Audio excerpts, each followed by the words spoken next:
Palavra da Verdade, a exposição bíblica com Hernandes Dias Lopes.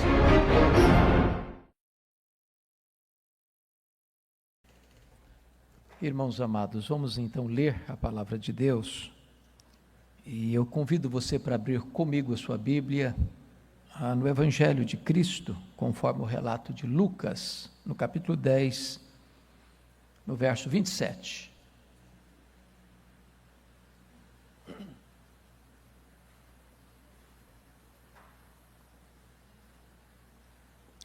Lucas 10, 27.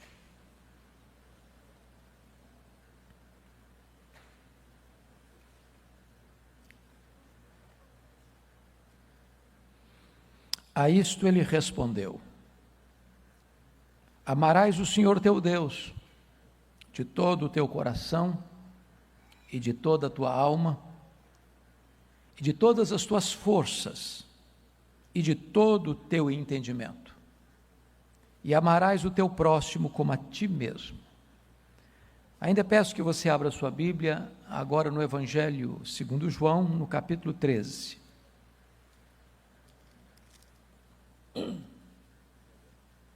Versos 34 e 35. Novo mandamento vos dou, que vos ameis uns aos outros, assim como eu vos amei, que também vos ameis uns aos outros. Nisto conhecerão todos que sois meus discípulos, se tiverdes amor uns aos outros. Finalmente, abra comigo João 17, o último versículo, versículo 26. Eu lhes fiz conhecer o teu nome, e ainda o farei conhecer, a fim de que o amor com que me amaste esteja neles, e eu neles esteja. Amém. Meus amados, eu quero tratar de um assunto com vocês hoje, que não é um assunto lateral, secundário, mas é absolutamente vital, essencial para a nossa vida. Eu quero falar sobre o poder irresistível do amor. O Dr. Francis Schaeffer, considerado o maior intérprete do cristianismo do século XX, disse que o amor é a apologética final, é a prova dos 9, é o argumento irresistível. Se você quer identificar um verdadeiro cristão. Jesus Cristo não poderia ser mais claro quando disse: nisto conhecerão todos que sois meus discípulos, se tiverdes amor uns aos outros. É claro que existem outros componentes importantes, conforme a primeira carta de João muito bem esclarece, o aspecto doutrinário, o aspecto moral, e este que é o aspecto social. Mas hoje eu gostaria de focar atentamente este ponto, sobre o amor. Quando perguntado qual era o principal dos mandamentos, a resposta óbvia é: amarás, pois, ao Senhor teu Deus, de todo o teu coração, de toda a tua alma, de toda a tua força, de todo o teu entendimento, e amarás ao teu próximo como a ti mesmo.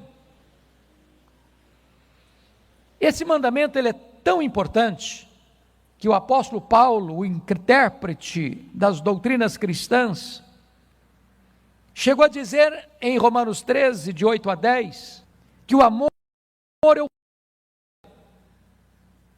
Como assim? Você sabe que a lei, os 10 mandamentos foram dados em 2 tábuas.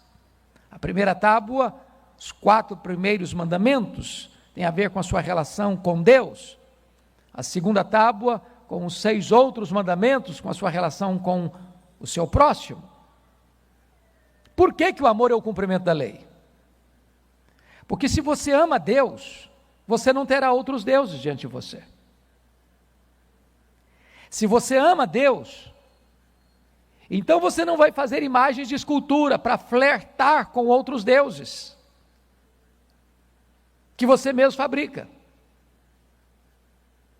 Se você ama Deus, você não vai tomar o nome de Deus em vão. Se você ama Deus, você vai ter prazer de dedicar um dia da semana para adoração a Ele, para cultivar um relacionamento próximo com Ele. Na segunda tábua, se você ama o próximo, o seu próximo mais próximo são seus pais, dentro da sua casa. Então, se você ama o seu próximo, você respeita pai e mãe, obedece pai e mãe.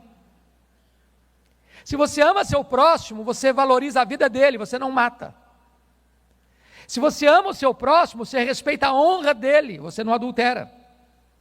Se você ama seu próximo, você respeita as propriedades privadas, os bens que ele tem, você não furta. Se você ama seu próximo, você respeita o nome dele, você não difama. Se você ama seu próximo, você não cobiça o que ele tem. Então, amor é o cumprimento da lei. O doutor Juan Carlos Ortiz, num de seus livros, disse que o amor é o sistema circulatório do corpo de Cristo. De tal maneira que você, como um crente, você é conhecido como discípulo para o mundo, muito mais pelo amor do que por outras convicções que você possa ter. Quando o apóstolo Paulo, escrevendo as suas cartas às igrejas, e você pode notar isso na maioria das cartas, ele definia a maturidade das igrejas com 3 virtudes: fé, esperança e amor.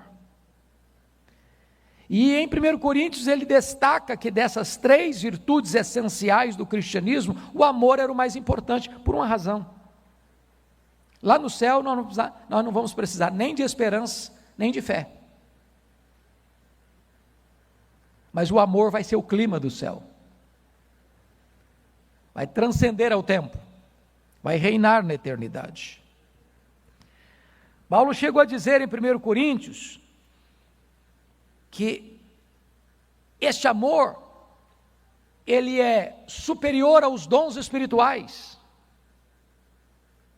Este amor tem predicados importantes, ele é paciente, é benigno, ele não arde ciúmes, ele não se ufana, nem se soberbece, não se conduz inconvenientemente, não se exaspera, não se ressente do mal, não se alegra com a injustiça, mas regozija-se com a verdade, tudo crê, tudo espera, tudo suporta, nunca acaba. Ele é mais importante do que falar em outras línguas, do que profecias, do que conhecimento, do que você ser generoso e até mesmo entregar-se para o martírio. É possível as pessoas fazerem o bem para o próximo e a motivação não ser boa, para se auto-engrandecer. Então, eu quero tratar com vocês hoje sobre este momentoso assunto, o amor. Mas por que lemos 3 textos? Porque cada texto lido aborda um aspecto do amor. Então vamos começar com o texto de Lucas 10, 27.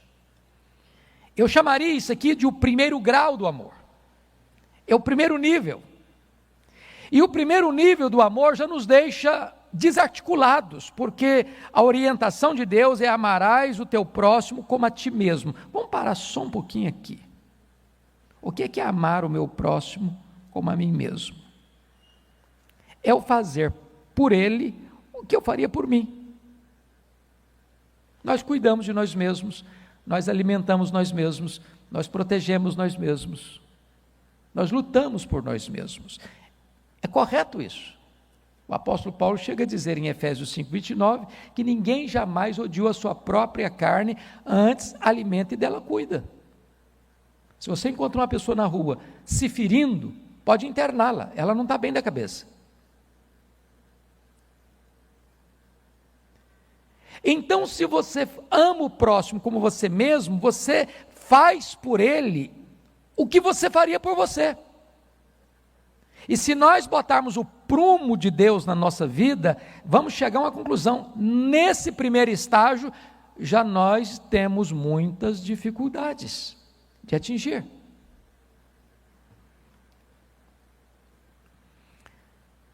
Pense comigo um pouquinho na questão da história. Eu acho que muitos de vocês chegaram a ler, se não leram, recomendo a leitura, o Pentecostes coreano. Esse livro está em português. E nesse livro o autor mostra como começou o grande avivamento na Coreia em 1907. E por que começa aquele avivamento?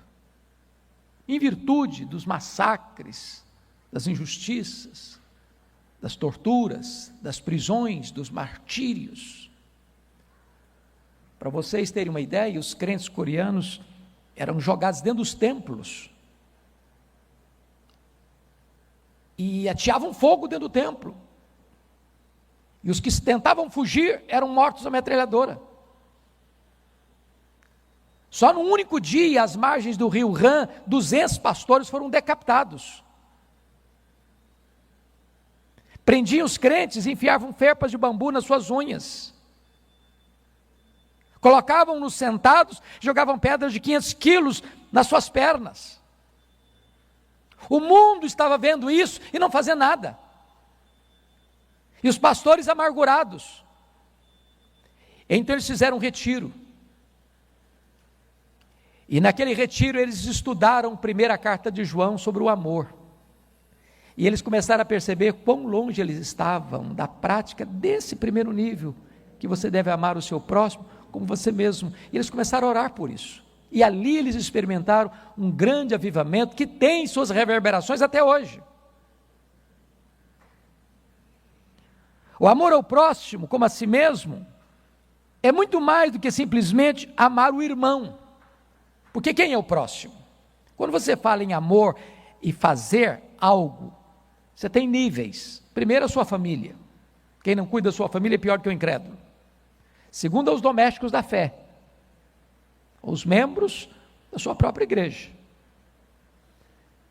do corpo de Cristo. Terceiro, a todos os homens, e aí todos os homens é todos os homens, sem barreiras.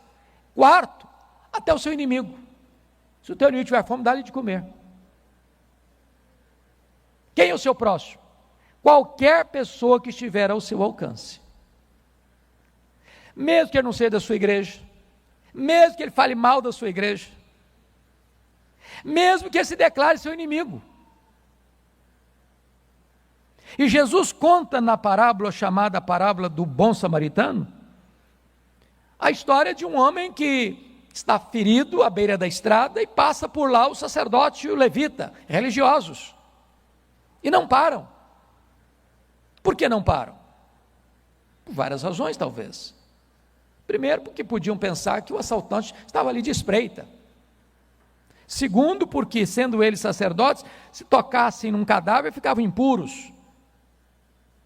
Terceiro, porque ajudar alguém que está numa situação dessa implica em tempo, em recursos, em ameaças e perigos. E eles passaram de largo. Quantas vezes, meus irmãos, o nosso ritual religioso se torna mais importante para nós do que a prática do amor? E Jesus, então, na parábola, coloca o samaritano, que para os judeus eram inimigos de fato, para os judeus eram como que combustível para o fogo do inferno, e quem para é o samaritano. Para, olha, chega perto, pensa as feridas, tira da beira do caminho, leva para a hospedaria, se dispõe a pagar tudo mais que precisar. E Jesus pergunta: quem foi o próximo desse camarada que estava machucado lá na beira do caminho? Quem socorreu? Então, amor não é discurso, amor é ação, amor é prática. Se você ler atentamente os evangelhos, vai notar que Jesus pensa nisso. Lá no seu sermão profético de Mateus 25, 31 a 46, Jesus define isso. Naquele dia que ele vai julgar as nações, ele vai colocar umas à sua esquerda e vai dizer assim: apartai-vos de mim, malditos, para o fogo eterno, preparado para o diabo e seus anjos. O que eles fizeram? Não fizeram nada, só deixaram de fazer. Tive com fome, não me deste comer, tive com sede, não me deste beber, estive preso, não foste ver-me, doente, não me visitaste, forasteiro, não me abrigaste. Quando te vimos assim? Todas as vezes que deixaste de fazer um desses pequeninos, a mim o deixaste de fazer. A Bíblia é eloquente dizer: não ame apenas de língua, de palavra, mas de fato e de verdade. Nós estamos num período, por exemplo, de pandemia. É fácil dizer: meu irmão, Deus te abençoe, meu irmão, vá em paz, meu irmão, que Deus te aqueça nesse inverno. Quando tantas vezes a necessidade é de que você estenda a mão e socorra quem não tem pão na sua casa, quem não tem provisão na sua mesa.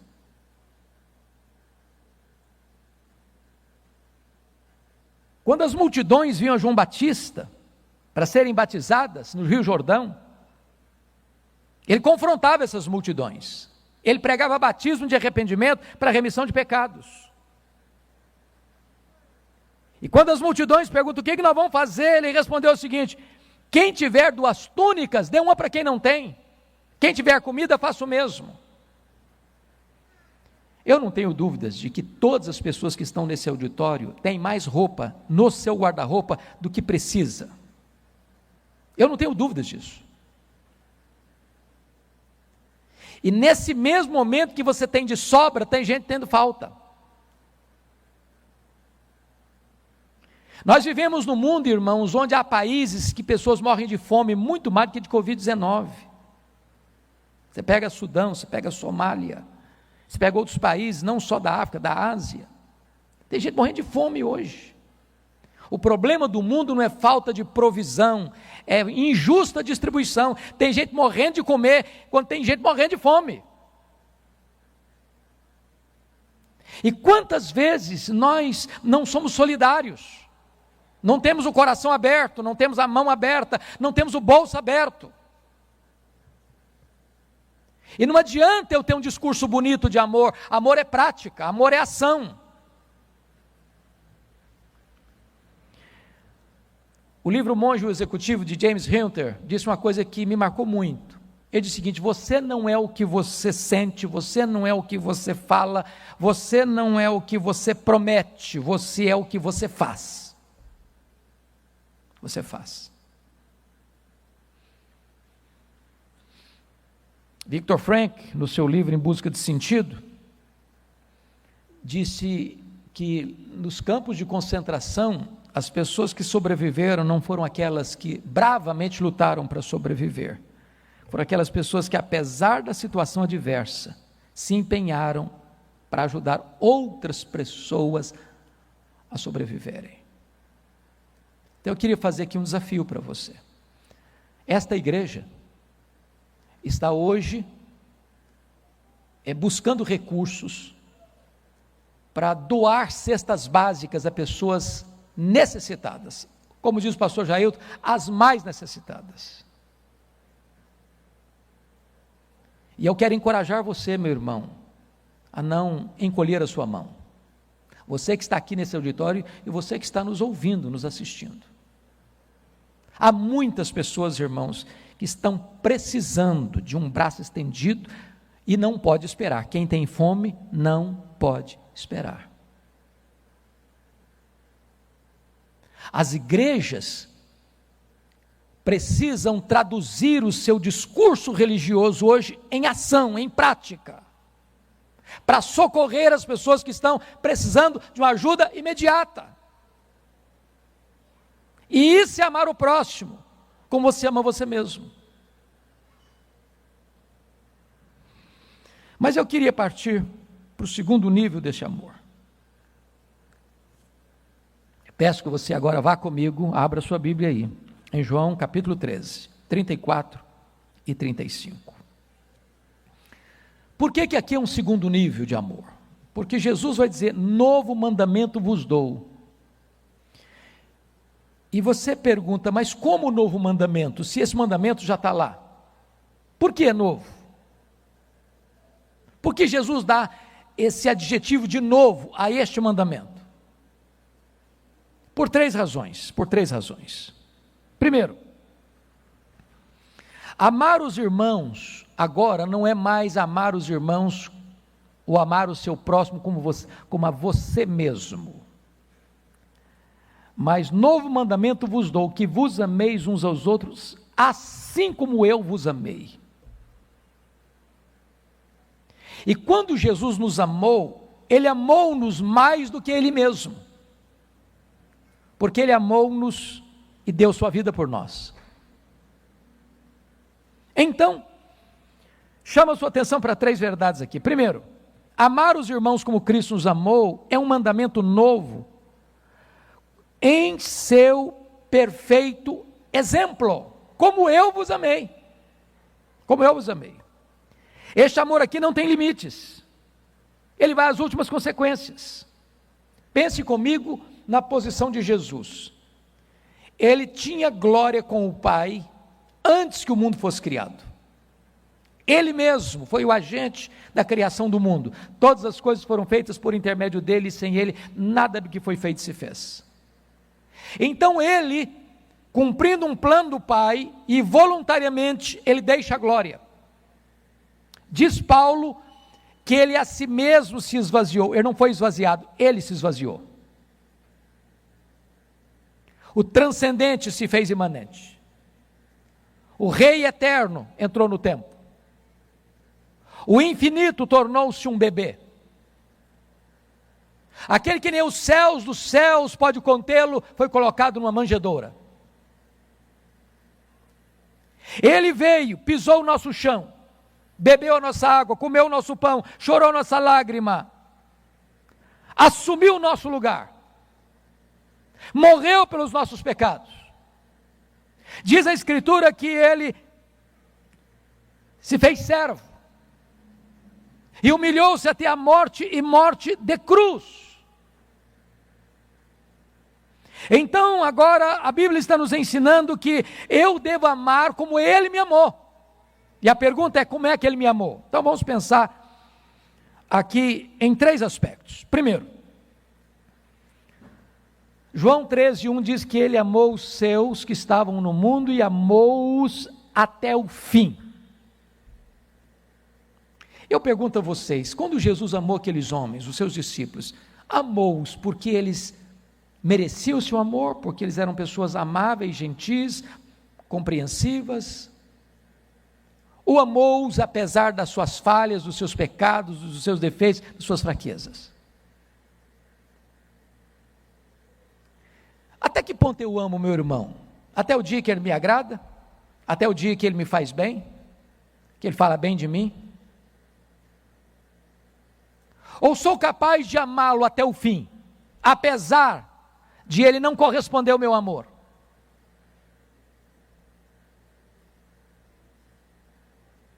Às vezes o nosso amor, ele tem limites. Eu amo enquanto me é favorável amar. Mas vamos pensar outra coisa. O amor de Jesus foi um amor humilde. Pense comigo lá no cenáculo. Hoje o pastor Jailton trabalhou um pouco na ceia de manhã sobre essa questão lá do cenáculo. Os discípulos estavam à mesa, disputando entre eles quem era o mais importante. Não se assentava à mesa sem lavar os pés, porque os calçados não eram sapatos fechados como os nossos, e não viviam em cima de asfalto, viviam numa região que era deserta, muita pó, muita poeira, muita terra. As mesas não eram altas como as nossas, onde você enfia o pé debaixo da mesa, esconde os pés. As mesas eram baixas, você ficava segurando o cotovelo, o seu pé ficava bem perto do rosto da outra pessoa. Lá tinha uma bacia e uma toalha, pronta, mas esse papel era o papel do escravo para lavar os pés, e ninguém queria assumir essa função. Jesus então se levanta da mesa, cinge-se com a toalha, pega a bacia e começa a lavar os pés dos seus discípulos. Você já imaginou essa cena? Eu não estou falando agora de lavar pé no sentido literal, mas até que ponto eu me humilho, desço do meu pedestal para demonstrar meu amor ao meu próximo? Até que ponto eu sirvo desta maneira, de forma humilde? Porque no reino de Deus os valores são invertidos, irmãos. A pirâmide está invertida. Nas palavras de Krabel, a pirâmide está de ponta cabeça. Quem quer ser o maior, seja servo de todos. Até que ponto eu amo assim? Mas pense mais. A Bíblia diz que nós devemos amar e servir até mesmo o nosso inimigo. Bom, crente não faz inimigos, mas crentes têm inimigos.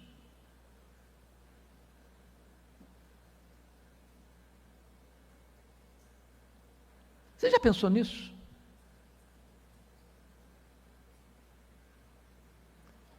E Jesus está dizendo que vos ameis uns aos outros, assim como eu vos amei. Porventura que quando Jesus nos amou, quando o Pai nos amou porque nós éramos bons? O apóstolo Paulo responde isso em Romanos 5. Ele nos amou e provou o seu amor por nós, sendo nós fracos, ímpios, pecadores e inimigos. Inimigos. E agora Jesus nos apresenta um novo mandamento, dizendo o seguinte: assim como eu amei vocês, vocês eram meus inimigos, e eu amei vocês, que vocês amem uns aos outros. Mas em segundo lugar, amar os irmãos como Cristo nos amou é um novo mandamento em seus motivos inspiracionais. Cristo me amou e a si mesmo se entregou por mim. Amor é entrega. Por exemplo, você pode ler comigo João 3,16? Vocês sabem de cor esse texto? Se sabem, vamos dizer de cor, João 3,16?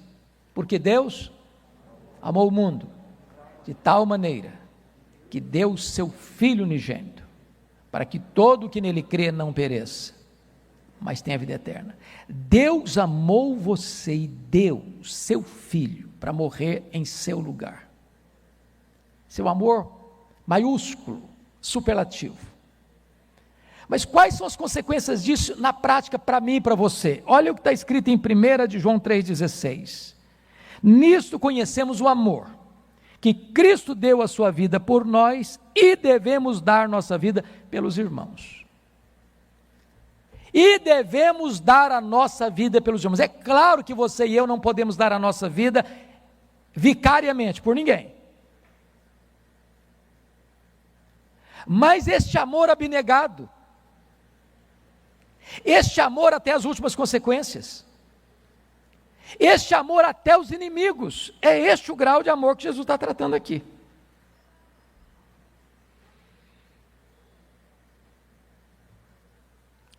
Eu acho que todos vocês já ouviram falar do missionário presbiteriano Alexander Duff. Como ele passou seus anos na Índia pregando o Evangelho, e já no final da vida ele retorna ao seu país para encorajar jovens a ir com missionários para a Índia. E quando ele, certa feita, fazia um apelo numa grande assembleia, para que os jovens se levantassem para a obra missionária, ninguém atendeu o apelo. Ele ficou tão triste, decepcionado, que ele teve um desmaio no púlpito. Os médicos levaram-no para uma sala contígua, massagearam o seu peito, ele recobrou suas forças e disse: eu quero voltar ao púlpito. E os médicos disseram: o senhor não pode voltar. Ele falou: mas eu preciso voltar. E ao voltar ao púlpito ele disse: se a rainha da Escócia convidassem vocês para irem para qualquer lugar do mundo, vocês iriam. Jesus, o Rei dos Reis, convida vocês e vocês não querem ir? Vou eu, estou velho, eu estou cansado, doente. Pelo menos morrerei às margens do Ganges. E eles vão saber que alguém os amou e se dispôs a levar a eles o Evangelho. Você estaria disposto a doar sua vida? A dar a sua vida? Isto é amor como Jesus nos amou. Esse é o segundo grau do amor. Mas há um terceiro aspecto que vale a pena entender. Amar os irmãos como Cristo nos amou é um novo mandamento em seus gloriosos resultados. Nisto conhecerão todos que sois meus discípulos, se tiverdes amor uns pelos outros. Irmãos amados, as pessoas lá fora não vão saber que nós somos discípulos por sermos reformados calvinistas, por subscrevermos os nossos símbolos de fé. Essa linguagem eles não vão entender. Mas se você amar como Cristo nos amou, isso vai impactá-los. Talvez eles virão para ouvir o que nós cremos e para subscrever o que nós cremos. A evidência, a prova dos 9, a apologética final, que vai nos retratar como verdadeiros discípulos, é se nós amamos, não de palavras, mas de fato e de verdade.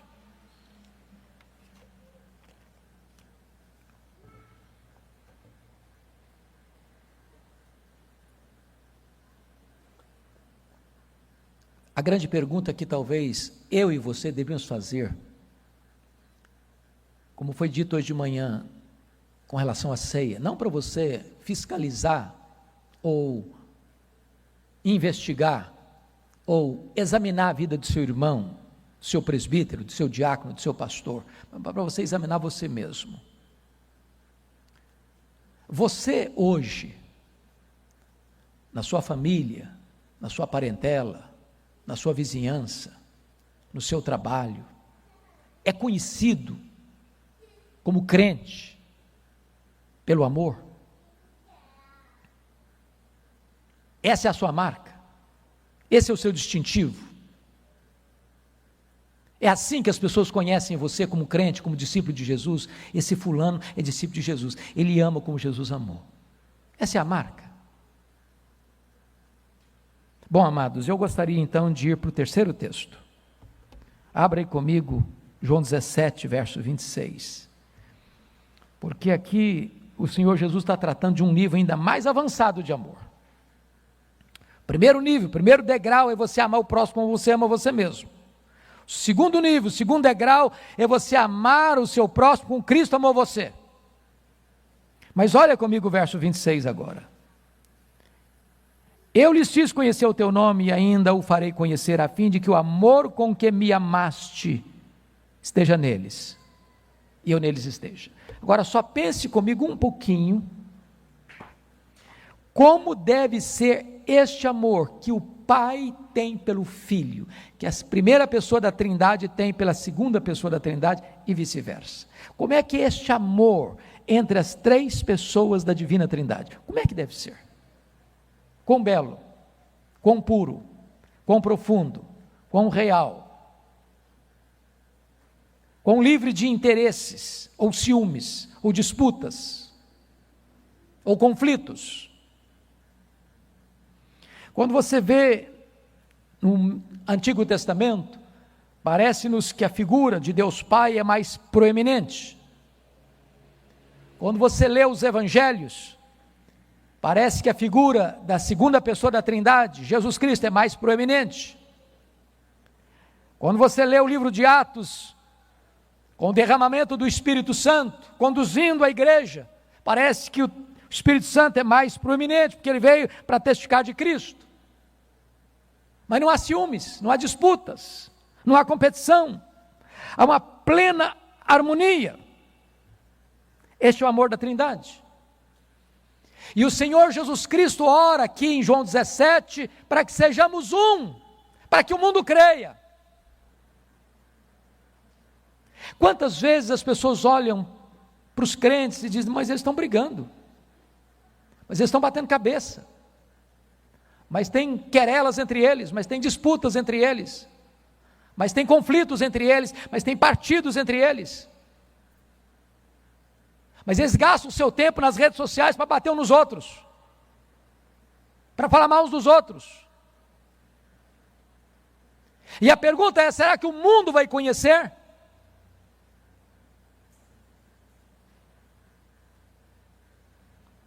E eu queria concluir contando para vocês duas ilustrações simples, bem singelas, para que esse princípio fique claro. A primeira ilustração eu li num dos livros de Juan Carlos Ortiz. Eu achei, talvez por ser eu da região rural, mais interessante. Talvez para uma pessoa que é urbana, essa ilustração não seja tão eloquente. Mas para quem foi criado na região rural, que trabalhou na região rural, ela é muito eloquente. Ele diz o seguinte: pense comigo num tubérculo, batata inglesa, essa batatinha que todos nós compramos e consumimos, aqui no Brasil e no mundo afora. Quando você vai e arranca um pé de batatas, tem várias batatas, uma única rama, um único pé. Elas são diferentes, mas fazem parte do mesmo tronco. Elas não são unidade, estão juntas, mas não são unidade.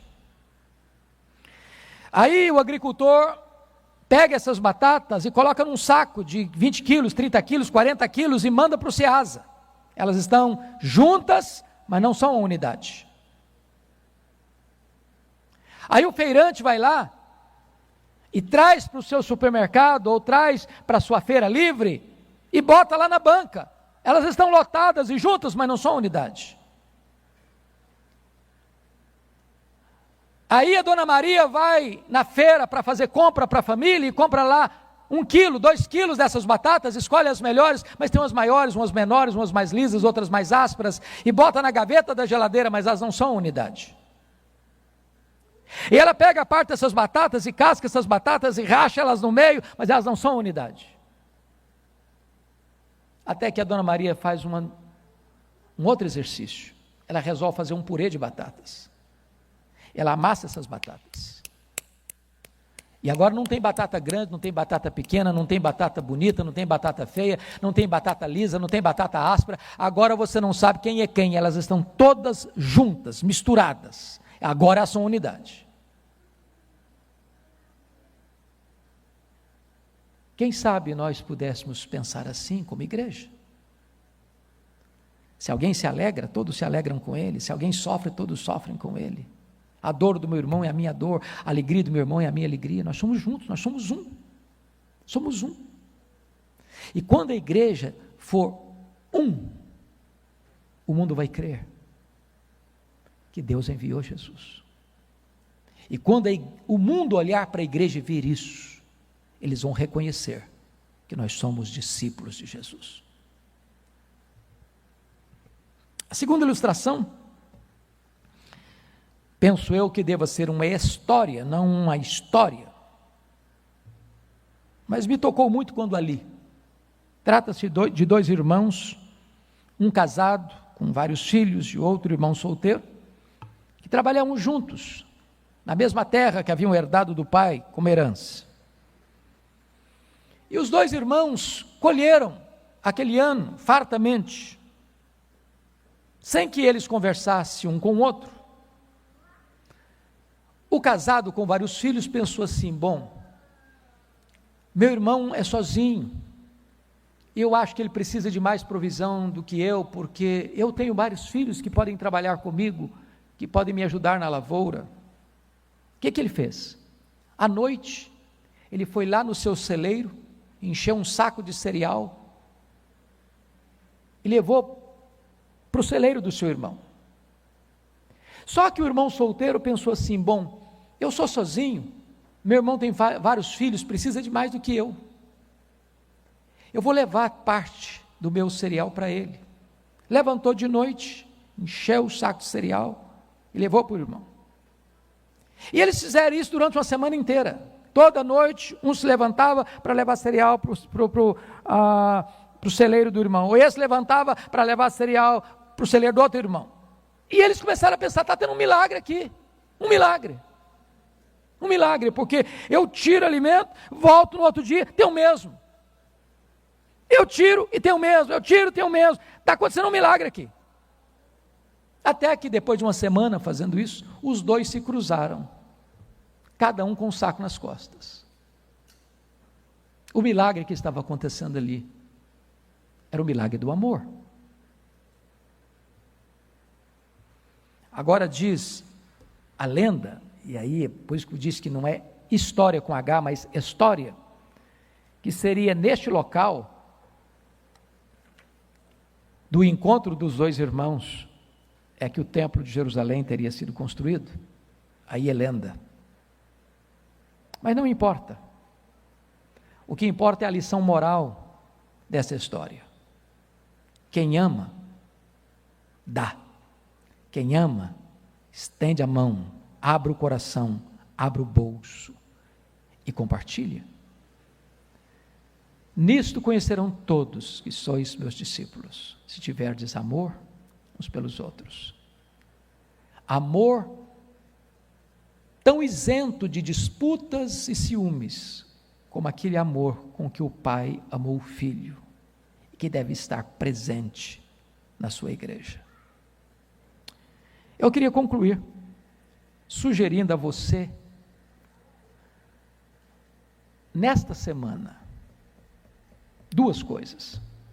Primeiro, eu não sei se você já deu uma robusta oferta para esta igreja adquirir cestas básicas para distribuir. A igreja não pode fazer desafio fora se a comunidade não atende primeiramente esse chamado. Todos que estão aqui nesse auditório podem e devem contribuir. Quando eu falo contribuir, não estou falando de miséria. Eu não estou falando de quilo de alimento, não, de quilo de farinha, de quilo de açúcar, não. Eu estou falando de uma cesta robusta.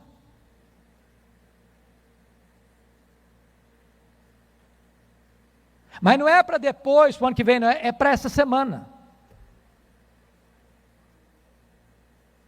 Segundo desafio. Você vai procurar esta semana alguém que você conhece, ou da sua família, ou da sua vizinhança, ou de alguém que você entende que conhece, que está precisando de um socorro prático, real, de ajuda financeira, para você ajudar. E talvez, meu irmão, você vai descobrir e destravar a sua vida,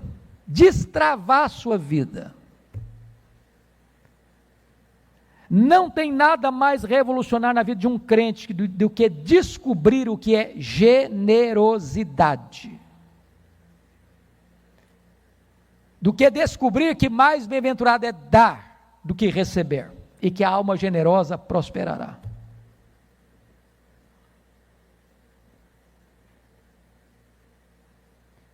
E eu tenho convicção disso, de que isso pode mudar o cenário da sua história, se nós aprendermos a amar, como a Bíblia nos ensina. Amar o próximo como a nós mesmos, amar-nos uns aos outros como Cristo nos amou, e ter em nós o mesmo amor com que o Pai amou o Filho. Que Deus nos ajude. Amém.